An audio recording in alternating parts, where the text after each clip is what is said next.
Yang terakhir nih, saya mungkin harus mengucapkan terima kasih buat Bapak Prabowo ya.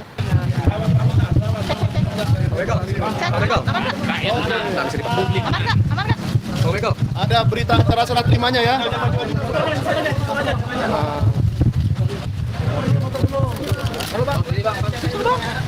Susah. Gini. Pakai lubang. Yang atas 2019, yang bawah 2014.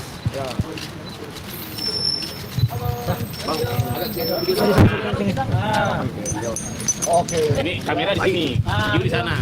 Kamera dulu Bang, mantap. Oh, videonya ada juga yang di sana. Iya. Sini dong. Gantian ya. Geser aja dikit. Geser aja dikit. Gantian. Memang terbukti bahwa seluruh rakyat Indonesia membutuhkan ini. Boleh sini dong, boleh. Nah, ini sekarang ya. Mas tolong kasih lewat. Ini boleh udah pakai kelihatan lagi. Lewat. Mana lagi Bang? Mau sini Bang. Depan lagi Bang, Bona. Ya. Oke. Depan lagi. Oke.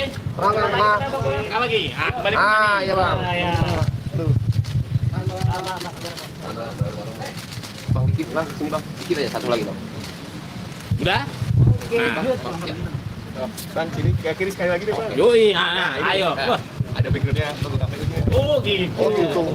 Memang ya. Aku mau ngambil view sana ke background lebih. Cakep ini. Oke, makasih Bang. Boleh. Taruh di sini depan. Udah boleh? Sip, lanjut. Udah cukup ya? Maju. Gua aja. Kita. Tuh, udah dapat ya? Udah. Oke. Buat pengantarnya. Oke, terima kasih kawan-kawan, seluruh wartawan yang sudah hadir di sini. Kita hari ini sangat berbahagia ya bahwa barang yang kita nantikan, barang yang kita sudah minta selama berbulan-bulan, bahkan dengan lelah, keluar waktu, tenaga dan segala macam, kita minta ke Komisi Informasi, akhirnya hari ini dibuka, yaitu ijazah yang digunakan Joko Widodo untuk mencalonkan diri jadi presiden di tahun 2014 dan 2019. 2014 yang bawah, 2019 yang atas. Nah, ini mengkonfirmasi temuan-temuan yang saya dapatkan dari sumber lainnya, namun ternyata ada yang salah di sini. Jadi di sini agak berbeda dari sumber-sumber yang saya dapatkan mengenai ijazah yang digunakan 2014. Tetapi itu nanti akan kita investigasi lebih lanjut dan akan kita umumkan hasilnya begitu saya temukan. Nah, untuk Pak Bonatua saya ucapkan selamat bahwa penelitiannya telah membuahkan sebuah hasil ya. Dan nanti akan dibukukan ya Pak Bonatua. Ya. Akan dibuat menjadi sebuah buku yang semoga akan menjadi penerusnya Jokowi White Paper. Ya. Silakan Pak Bonatua untuk dijelaskan apa yang akan dilakukan Baik, sudah ini. terima kasih ya. Assalamualaikum, Shalom, Om Swastiastu, Namo Buddhaya, Salam Kebajikan. Maaf pas saya ngopek nih, takut selipang. Jadi ya selamat siang kepada rekan-rekan media ya. Terutama ya saya mengucapkan selamat Hari Pers ya. Jadi sekarang kan Hari Pers nih. Ya. Ini sekaligus membuktikan bahwa keterbukaan informasi juga dambaan dari insan pers. Bagaimana perjuangan ini adalah buktinya bahwa perslah yang menjadi corong kita ke publik menyampaikan ini, ya. Jadi terima kasih sudah hadir, ya. Saya juga mengucapkan terima kasih buat pemerhati demokrasi, juga keterbukaan informasi, dan terutama untuk masyarakat Indonesia yang selama ini mungkin maaf kata ya kalau saya salah. Yang menurut saya sekarang ada tiga masyarakat Indonesia terbelah tiga ya. Pertama orang yang percaya bahwa ijazah beliau ada dan asli, dan orang yang ragu-ragu, serta yang ketiga adalah orang yang tidak percaya. Nah, selama ini kita dijebak pada situasi sudah ranah keyakinan, bukan ranah ilmiah. Nah, dengan adanya ini, ya, pada inti kita mencoba menawarkan suatu pendekatan baru, yaitu pendekatan fakta empiris. Karena saya peneliti, inilah hasil fakta empiris itu.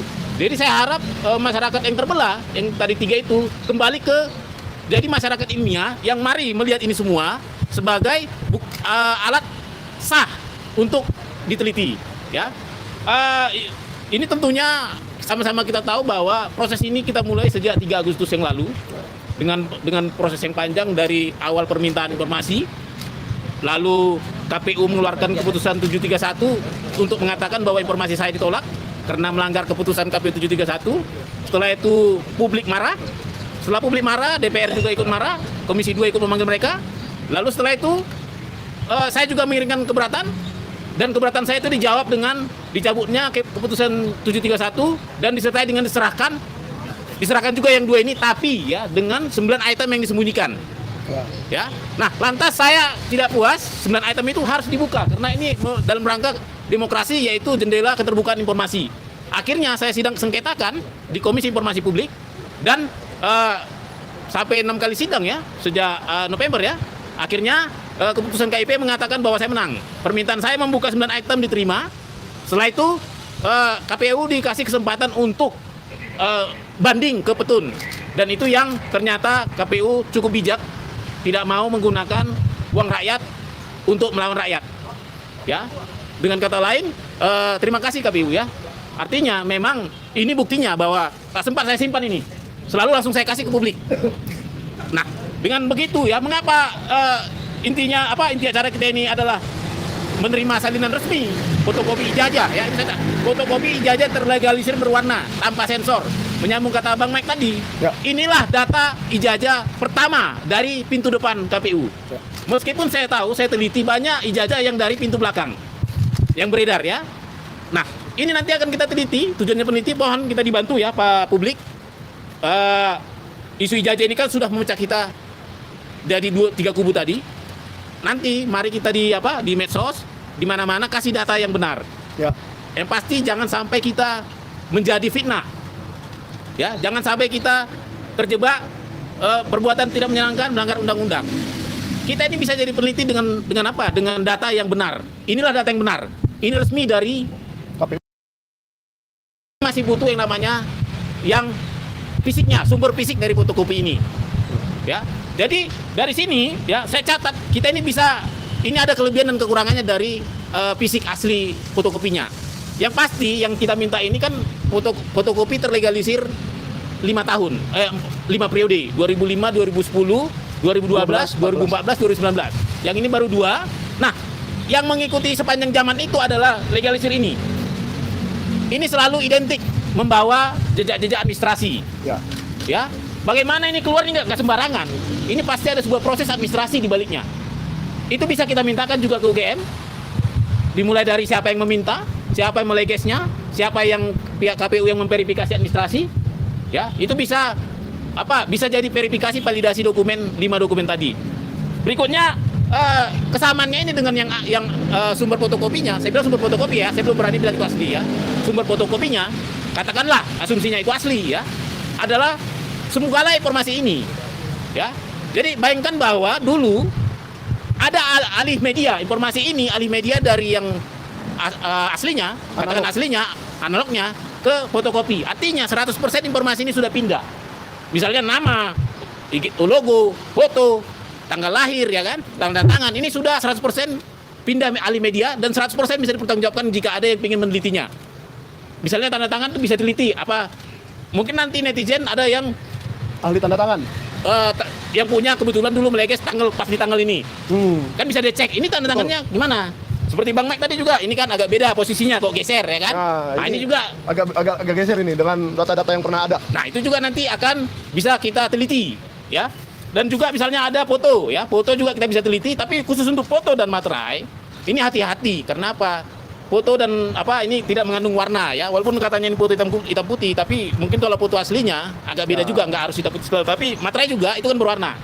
Meskipun bisa kita lakukan analisis tapi terbatas. Ya, tetap terbatas misal bentuknya. Ya. Dan seperti misalnya juga yang kita tidak bisa, kekurangan kita adalah kita tidak bisa uji dokumen fisik, uji forensik. Ya, kita tidak bisa uji usia kertas, kita tidak bisa uji usia tinta. Ya, kita tidak tahu ukuran aslinya. Ini kan 4 ya. Tapi kita tidak tahu ukuran aslinya bagaimana. Itu perlu diingat. Jangan pernah kita meneliti ke wilayah itu memakai sampel ini. Supaya jangan terjadi fitnah. Saya juga tidak suka kalau nanti beliau jadi dipitnah. Memang benar kita publik, tapi tentu kita juga harus punya batas ya. Mana yang namanya meneliti dokumen publik, mana namanya melewati batas privasi. Nah, untuk itu ya, sebagai orang yang punya tanggung jawab moral ya, saya memutuskan membagikan ini di media sosial saya. Ya, bisa dicek di media sosial saya. Artinya kalau kalian mau meneliti, jangan pakai teliti yang dibikin orang lain. Takut saya nanti karena ada kebencian, tiba-tiba foto dirubah jadi apa gitu kan? Tanda tangan dirubah jadi apa sehingga kawan-kawan terjebak pada fitnah karena meneliti sampel yang tidak sekunder. Ini kan sekunder ya. Seperti itu. Jadi nanti silakan mungkin nanti malam saya akan upload ini Nah, mari kita berdiskusi seluruh Indonesia. Kita jadikan ini diskursus publik. Semua kita dari sini mari berbicara dengan gaya peneliti, tapi jangan sembarangan tuduh seperti itu. Dan yang tetap menjaga iklim demokrasi. Kita tahu KPU ini kita ibaratkan adalah rumah demokrasi kita. Dan kita juga berterima kasih kepada KIP yang menjaga selalu supaya pintu KPU, pintu keterbukaan informasi KPU terbuka. Dan saya juga meskipun kita perjuangan yang panjang, saya juga berterima kasih ke KPU. Ya meskipun tadi sempat menolak permintaan informasi saya, sempat mengeluarkan peraturan 731, melakukan uji konsekuensi, sempat kita bersidang susah payah, sempat juga saling bantah-membantah. Tapi itu sudah close, kita selesaikan permasalahan kita lanjut ke permasalahan bangsa yang lebih besar, yaitu bagaimana keterbukaan informasi selanjutnya. Saya rasa itu saja. Barangkali ada pertanyaan? Tetap dikasih ke Andri. Ada satu lagi penutup mungkin ya, karena belum tidak pertanyaan. Tetap publik bantu kami, dukung kami, karena tugas kita ada 3 lagi ya. Saya lagi meminta ke KPU DKI, KPU Kota Solo untuk tahun 2005-2010. Mereka sudah respon. Nanti kita akan berbagi lagi. Artinya ini akan lengkap kita buat jadi data publik. Karena ini memang saya juga di sini saya buat ini untuk penelitian. Mari kita meneliti ya secara bersama-sama. Kenapa? Publik punya hak untuk meneliti informasi publik. Ini bukan barang yang kita takutin untuk diteliti. Kenapa? Hak publik sudah dinikmati pejabat publik. Sudah sepatutnya kita publik juga mengganggu haknya. Seperti itu. Saya rasa itu aja. Ada mau tambahin Bang Man? Ya, saya tambahin sedikit ya Pak Bona, supaya kita tidak lupa bahwa ijazah-ijazah ini sudah seharusnya diberikan kepada Arsip Nasional Republik Indonesia untuk diautentikasi. Supaya publik percaya bahwa ini asli. Dibawalah oleh Pak Jokowi ijazah aslinya, dan KPU membawa ijazah 2 ini, dan dibawa ke Arsip Nasional supaya diautentikasi menjadi asli. Karena identik itu menurut saya tidak ada gunanya. Nah, yang kedua, tolong KPU Solo dan KPU DKI Jakarta, sudahlah, kita sudahi saja sidang itu. KPU RI saja sudah memberikan, ada apa lagi yang bermasalah di sini? Berarti ini adalah data publik dan harus diberikan.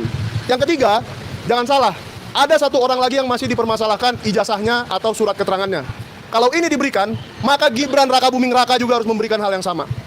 Saya di sini netral, bukan menyerang siapa-siapa, tetapi kalau satu bisa diberikan, semua harus diberikan. Bahkan kelulusan akmilnya Pak Prabowo pun boleh diberikan. Jadi jangan ada yang dibilang tabu atau wajangan karena dia masih menjabat, tidak. Menurut saya akan lebih gentle, lebih keren, lebih anak muda, lebih Gen Z kalau Pak Gibran juga memberikan hal yang sama kepada kita. Sudah, itu aja dari saya. Ya, makasih. Makasih ya. Begini. Meskipun Gibran itu bukan Gen Z ya, saya salah juga.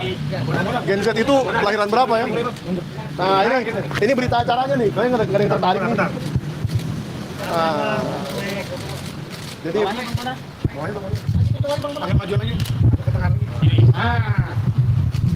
Ini 2014 ya. Ini 2019. 2019. Ya. 2012 belum ada ya. 2010, 2005 belum ada. Nanti kan 2012, nanti kan 2010 dan 2005. 2005. Oke? Nah, yang masalahnya 2010 dan 2005 yang dikasih cuma 1 ya dari Solo ya. Iya. Nah, kalau ini Oh, kasih 2. iya. Oke, kita di sono. Ini tinggal selebrasinya aja sebenarnya. Tinggal 2019. perayaan seluruh masyarakat Indonesia ya. serius. Iya. Apa Bang? Nah, biar kita ambil background yang bagus ya. Langsung main petak betun aja. Iya, mana posisi Tunggu dulu Bang. Mau ini dulu, nanti udah selesai baru saya kasih. Kalau begini saya lebih kita dari angle.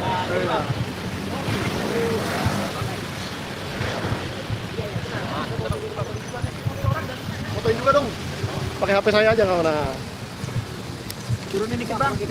Oh, iya. Ini mau juga nggak? Iya. Boleh lah. Nah, bagus ke situ, Bang. Abangnya dari tengah-tengah, KPU-nya. Nah, gitu. Nah. Ya kan? Ini kayaknya baru pertama kali ya KPU jadi bahan pemberitaan nasional di luar masa pemilu. Ya kan? Jadi Anda ke KPU jangan kalau pemilu doang. Ya? Banyak data-data pejabat Anda yang disimpan di sini. Data gubernur, data ya wali kota, bupati, presiden. Data-data itu penting. Oke. Terima kasih Bang Mana. Ya, maaf. Ini Majuin. pegang tangan kiri. Oh gini. Agak kiri dikit. Gini. Ya. Gitu.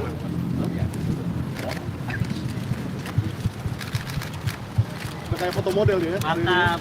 Mereka ambil foto, aku yakin. Bagus ini Bang dari. Cara posisi duduknya udah beda. Mantap. Masih Mantap. mantap. Bang. Oh, belum. Iya, Bang. Bagus terbagi dong. Oh iya. Iya. Tangan enggak Bang. Ini motornya paling bagus ya, kayaknya. Bang, nasi bola lagi Bang. Hah?